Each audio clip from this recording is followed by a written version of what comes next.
ইত্যাদি আমাদেরকে 8 জুলাই 8 আগস্টে আমার ভারপ্রাপ্ত চেয়ারম্যান আমাদের দুলাল পরিষ্কার বলছেন যারা আমাদের এতদিন এই নির্যাতন ভোগ করে আন্দোলন সংগ্রামে একসাথে ছিলেন, আমরা একসাথে নির্বাচন একসাথে সরকার হবে এবং বিএনপি রাজনৈতিকভাবে যতটুকু আগাবে তার শহীদ দল ততটুকু আগাবে।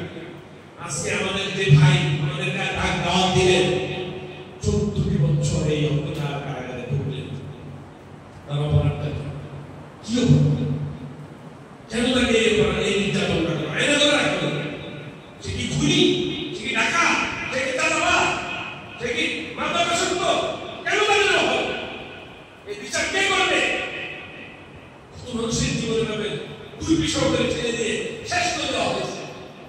এই জন্য এগুলির বিচার হতো। এই বিচারের জন্য নির্বাচন প্রয়োজন। এই গভর্নমেন্ট বিধান করার ক্যাপাসিটি নাই, এই গভর্নমেন্ট সংস্কার করার ক্যাপাসিটি নাই।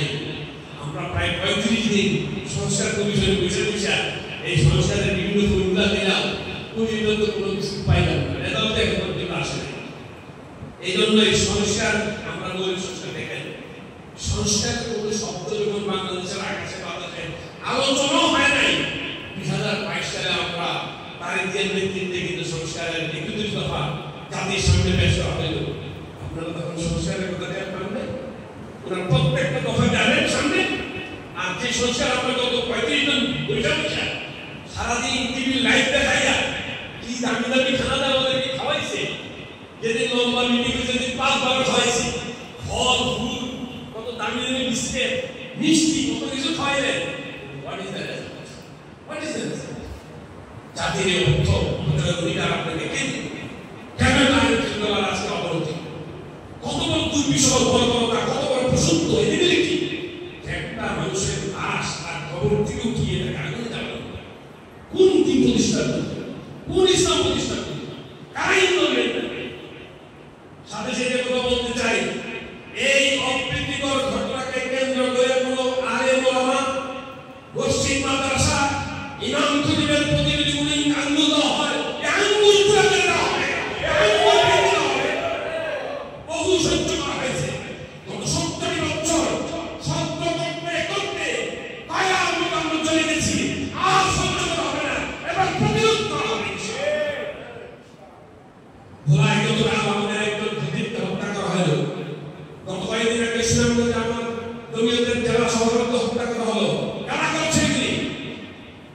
সরকার কি করছে? আজকে আর্মিদের বিভিন্ন প্রশ্নের মধ্যে তাদেরকে ভাবানোর চেষ্টা করা হচ্ছে।